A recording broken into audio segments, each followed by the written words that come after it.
What's wrong with new cars? Have you ever thought that almost every model has elements that are annoying? You definitely notice these nuances too, and just like us, you don't understand why they do things this way. Sometimes trends become just absurd things. In this video, I'll talk about 10 automotive trends that automakers pass off as innovations. But in reality, they do more harm than good. And the first point is touch controls. Touch panels seem like a high-tech solution, but try hitting the button while on the move when you need to change the temperature or turn on the seat ventilation. The problem is that you can't operate by feel here. You'll have to take your eyes off the road, and that creates an additional danger.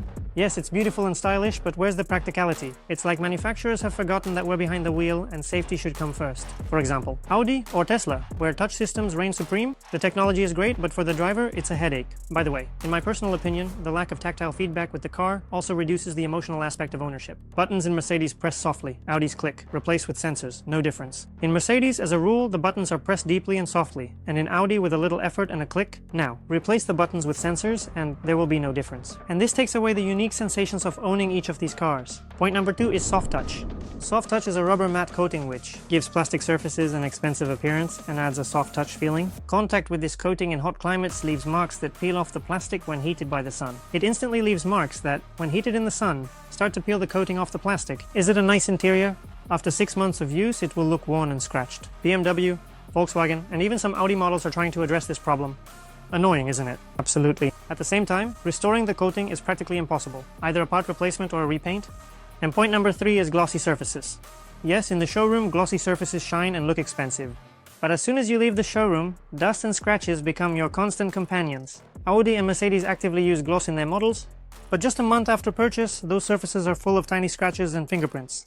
In the end, the interior looks like you have a demo car where someone sits and touches everything every day. For the aesthetics that it was all designed for, this is a failure. Many car owners complain. Constantly cleaning scratches is frustrating. If you have to wipe or even polish the interior from scratches every week, in reality, it's more annoying than it is enjoyable. On the other hand, you can cover everything with a protective film, but that raises questions about the whole remote in a bag situation. Some people like it, others consider it an unacceptable solution. Fake wood, pay $100K for a car, get a plastic wood sticker. So just imagine this. You paid $100,000 for a car and got a plastic sticker with a wood pattern in the interior. Yes, this situation is not uncommon. Especially Japanese manufacturers like Lexus and Infiniti are guilty of this. Instead of real wood, they use plastic with a printed pattern. At first glance, it's not noticeable, but any scratch will reveal the whole truth. Try polishing such a surface.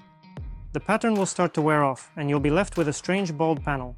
Premium brands such as Bentley or Rolls-Royce still use real wood, and this shows the real difference between luxury and its illusion. The 5th point is the lighting everywhere and anywhere. Previously, this lighting was linked to bad taste. Now it's standard for luxury brands. The car feels like a club. Today, it has become the standard for premium brands. Like Mercedes, the car is filled with colorful illumination, as if it's not a vehicle, but a club on wheels.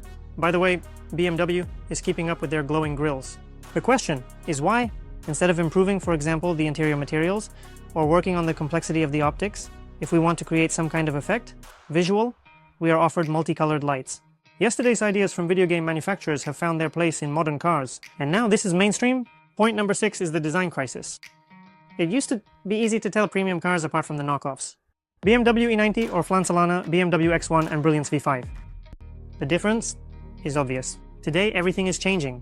Look at the new BMW X2 or Mini Countryman. They resemble their own Chinese clones more than authentic cars. This is not a rarity.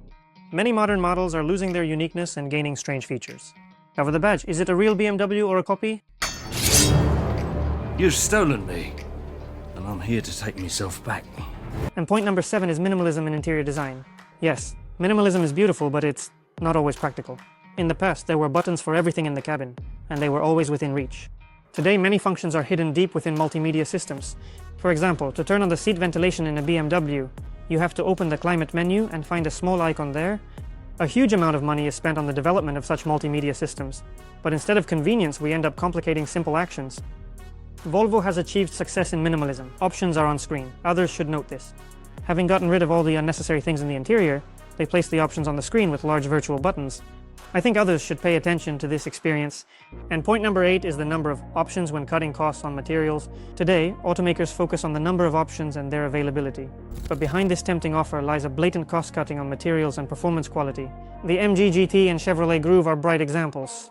Formerly, These cars have everything they need. Modern exterior, CarPlay, sunroof, power seats, and maybe even ventilation. Rough plastic interior makes highways a pain. Cheapness costs performance and quality, which makes you suffer on the highways. Yes, everything is cheap, but you have to pay for performance and quality. While budget models cut costs on everything, premium brands offer high-quality technologies and materials. These moments are definitely worth considering when choosing between a new cheap car and a used one that's a class above. And point number 9 is the artificial engine sound. Instead of the real sound of the engine, which gives us the emotions of driving a car, automakers offer us fake sounds, coming from the speakers. This is especially relevant for electric cars, where there is no internal combustion engine at all. The roar of a V8 in an electric car is hypocrisy. Buy electric, enjoy silence. Buy a V8, or choose a car with a real engine. No audio system can replicate the sound of a real engine. It looks like a ridiculous attempt to create an illusion that has nothing to do with real sensations. And now we are approaching the peak of absurdity. Fake exhaust pipes. Fake exhaust pipes are just so real. The peak of all the most absurd things in the design of modern cars. Originally, decorative pipes were adorned with tips that were attached directly to the pipe itself. Then a new solution appeared. These are decorative tips installed in the bumper, where the exhaust pipe was routed to them from the back. It seemed that the solution was perfect. The design could have been made more complex, eliminating the gaps between the bumper and the tip. However, unexpectedly for everyone, plastic fake pipes appeared. First, manufacturers hide the real exhaust pipes, and then attach some decorative elements that imitate the exhaust. For what? This is one of those cases where it would be better if they didn't do anything at all. And this is especially noticeable on the new Link, Mercedes and Audi models, where the dummies look so ridiculous. It creates the feeling that someone is just laughing at you. I promised 10 trends, but there's one more. It's really important for me to hear your opinion about it in the comments. Suddenly I don't understand something. And in point 11, we added a subscription for various options in the car. Recently, you might come across something like this, like seat heating or ventilation, and possibly even adaptive cruise control by subscription. Manufacturers justify this by saying that it allows you to spend more flexibly on the car. They say pay for such an option not at the time of purchase, but only when you use it. So what happens? I buy a car with a heating function, but it does not work. It'll work when the manufacturer checks a box for me in the mobile app. I honestly don't understand this trend at all. Although in Dubai, heating isn't really needed. Of course, but I haven't really noticed that this has somehow affected the lowering of prices for new models. So what do you think about this? These are the features of modern cars that can irritate both ordinary users and sophisticated fans. Before choosing a car, it is worth thinking, what options do you really need? If you want to find a car that combines everything that's important to you, contact your expert. I'll leave a link in the description. All you need to do is fill out a short questionnaire that will give us a complete understanding of your needs. It will take about 4 minutes. But in return, you'll receive a selection of the most suitable offers on the market in the United Arab Emirates. We know how to find a car that won't have any unpleasant surprises. What do you think about the new releases and modern trends in cars? Leave a comment. By the way, we filmed today's video at Dakar's Cafe,